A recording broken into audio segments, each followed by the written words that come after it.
families with multi-generational wealth do these things, and it's not common to be known amongst the general population that this is actually how it's done. Think about it. When was the last time you had a quote-unquote family board meeting with your family? Maybe never. We would have family meetings, but that was just meetings to talk about whatever, but never a corporate structured type board meeting for the family.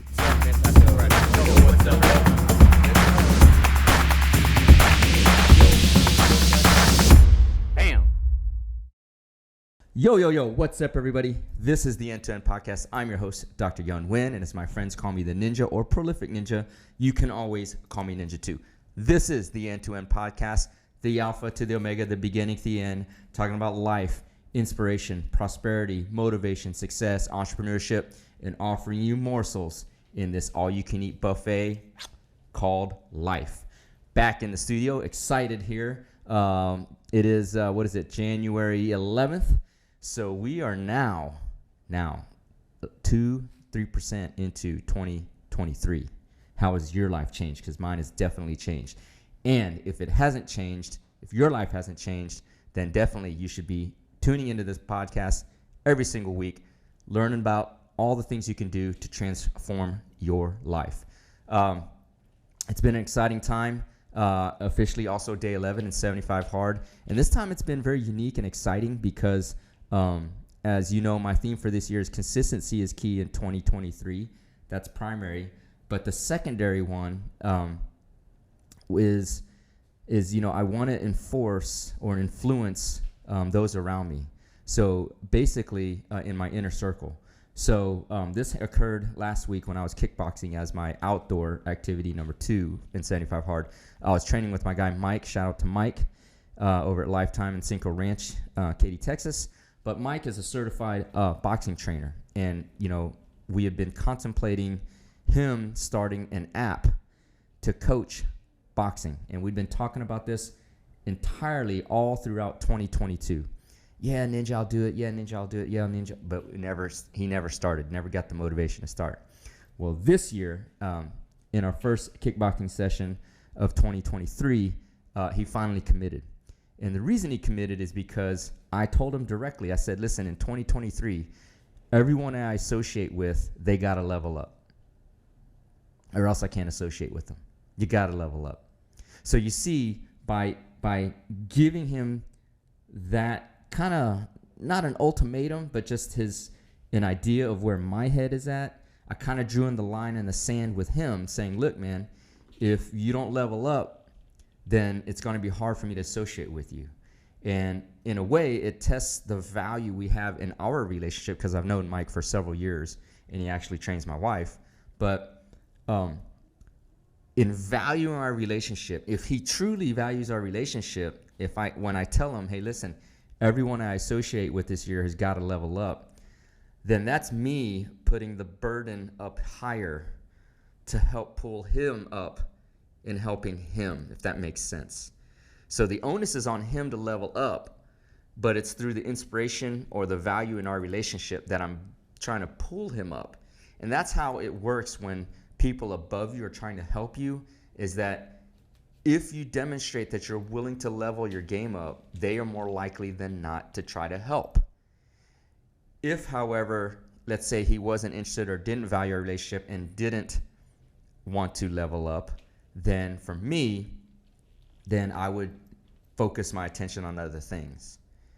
And so therefore put our relationship more on a tenuous stretch rather than a solid type relationship where he to level up together. But the point being is that in your life, you always got to level up your game. Always do your best, win the day, all the things I talked about in the last podcast. Keep your standards high. And those that want to keep up with you will raise their game. And then they might raise it higher than you, and now you're coming up. And then you might raise it higher again, and they're coming up. So that inner circle is constantly leveling up if you maintain the idea that anyone you associate with has got to level up their game. So it's been exciting first, week and a half of 2023, inspiring my inner circle to level up. And so this particular podcast actually wasn't about that topic, but kind of moved in that direction. But let me segue into what the main topic of this podcast is. And so for some of you out there who are listening, you may have a family. You may be the head of the household, the father, the mother, whatever the case may be.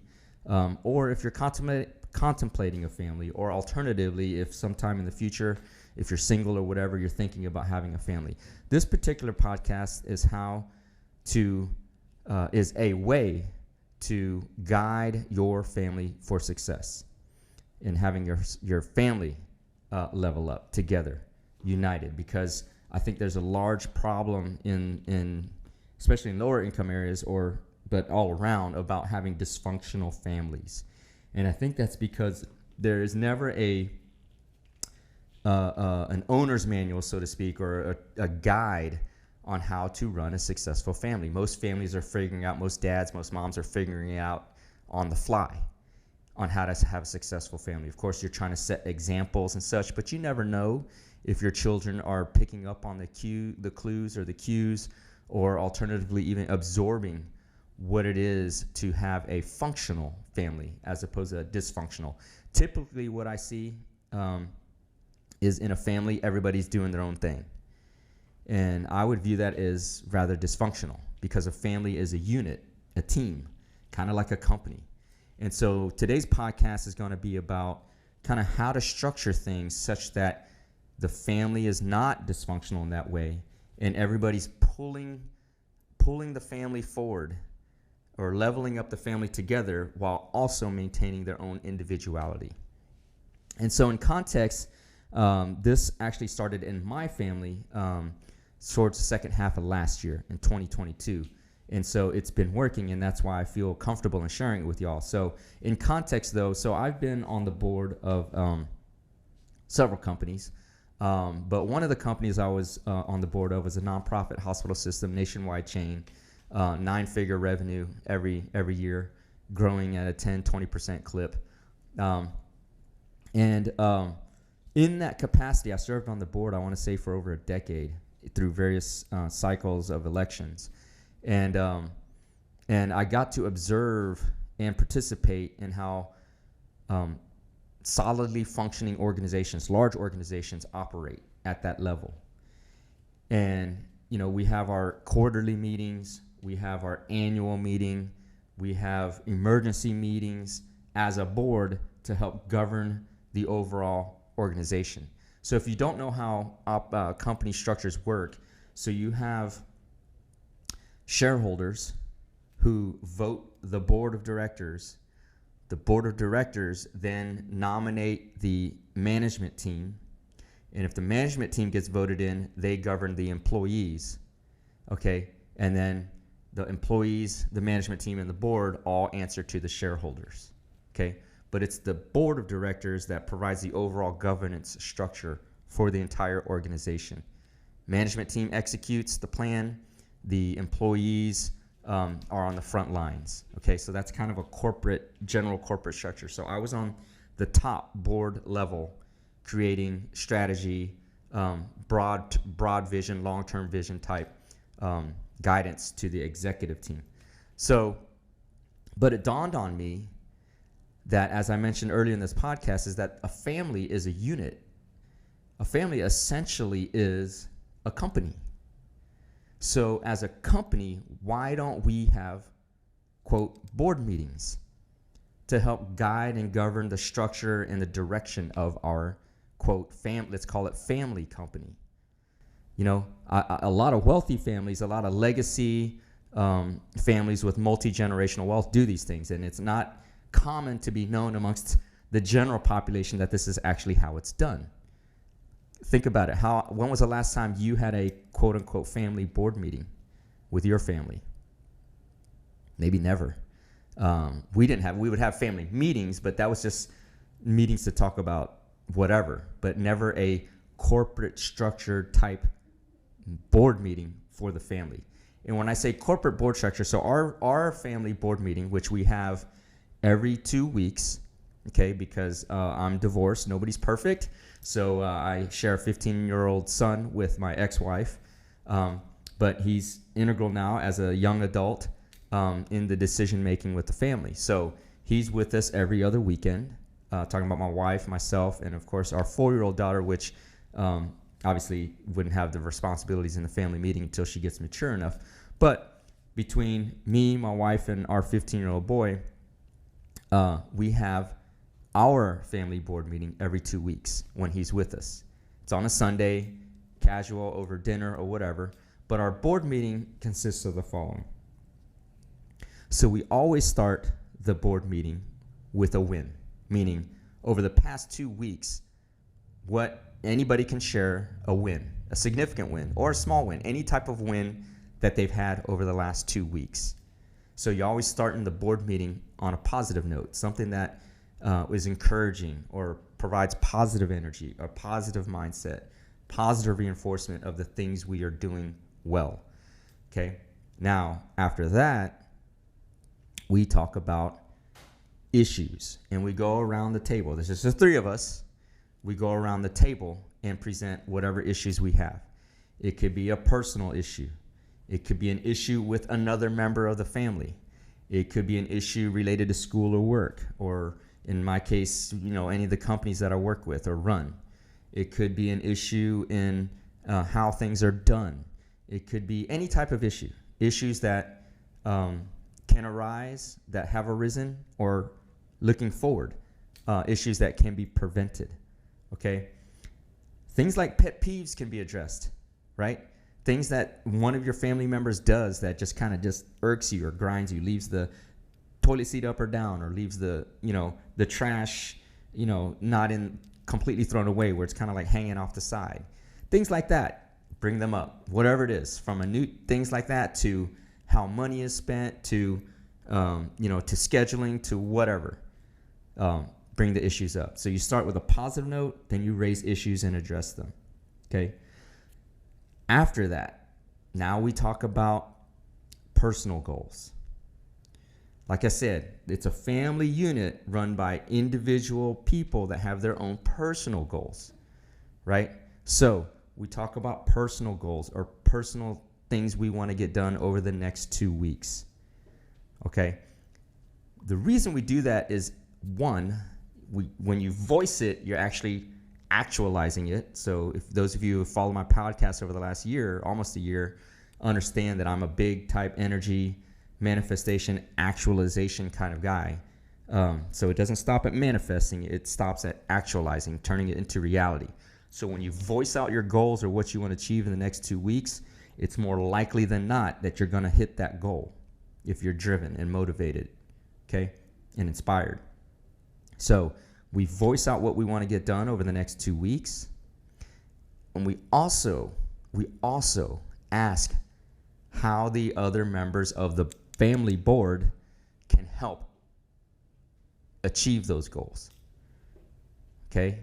That brings cohesion and a aligned interest, right? Because if my wife succeeds, then the family succeeds.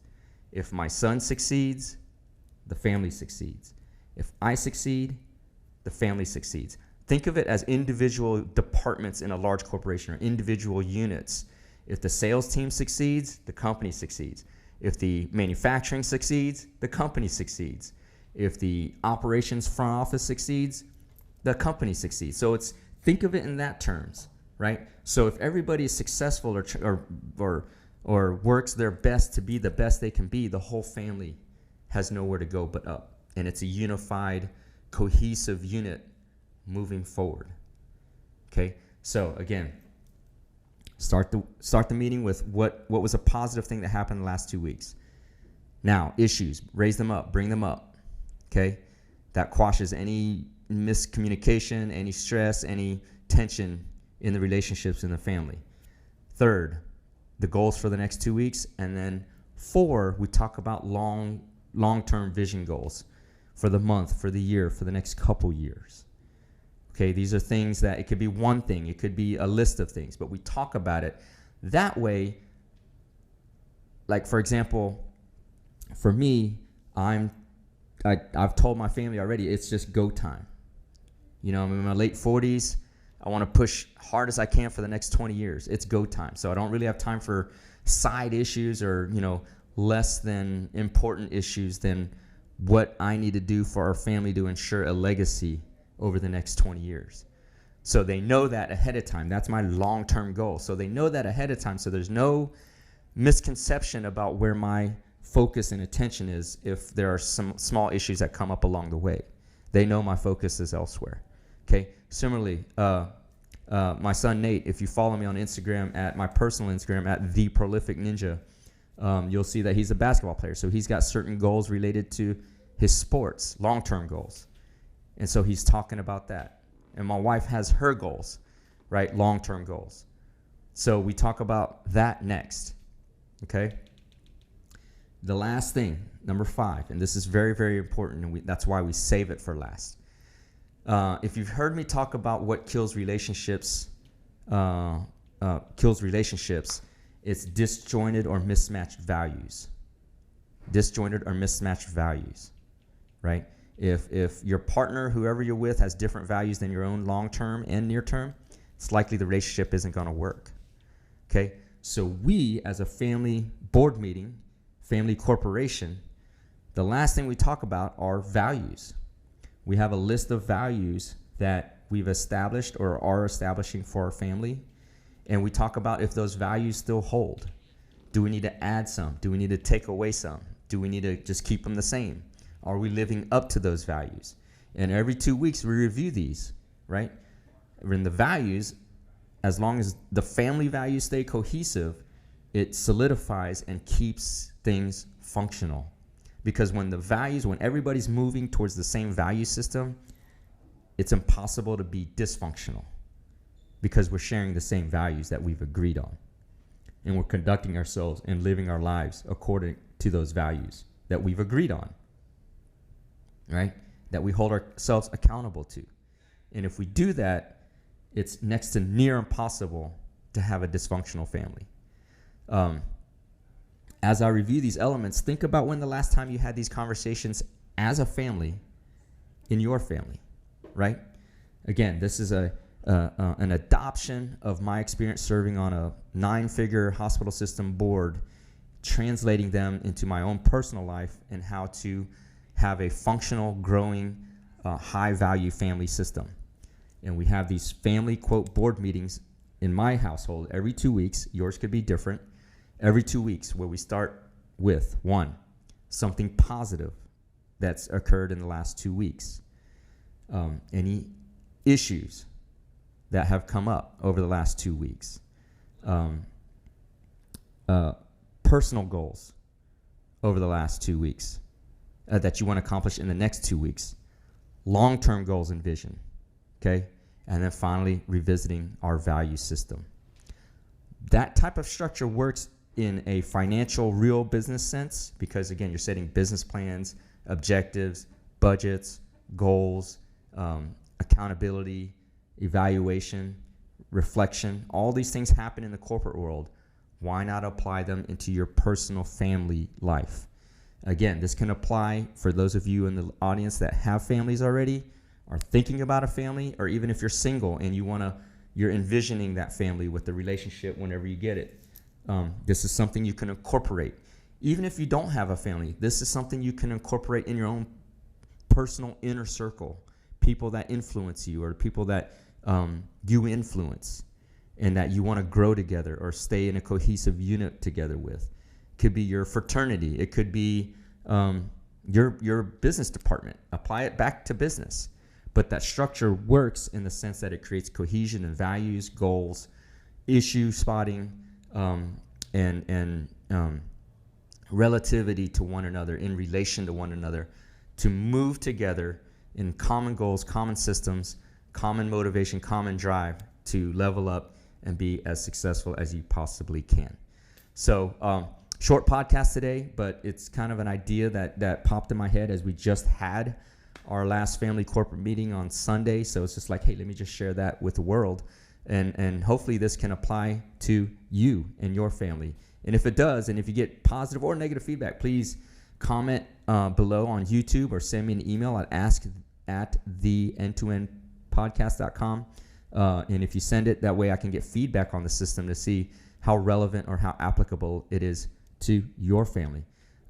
Because I challenge you, as an audience member, as somebody listening to this podcast and engaged, I view you as someone I associate with. And as I started this podcast, I want everyone I associate with to level up their game in 2023. Okay, so consider this as one of the avenues or one of the mechanisms or tools in your tool belt to level up the game for you and level up the family that you have. So just wanted to share that. Ways to ensure or ways to help your family level up and be successful in 2023. As always, if you found value in this episode or any of my other episodes, please share the show. Share the show to help me grow. Share the show to help the podcast grow. That's the only way we grow, organic growth. If you found value, please share it. Obviously, like, subscribe, follow, comment. All those things are great on all platforms at N2N podcast, at N2N podcast. And for our prolific Q&A episodes, if you have any questions you want me to talk about, please do email them in at ask@the N2N podcast.com. Once again, Dr. Young Nguyen, host of the show. Look forward to talking to you again very, very soon next week.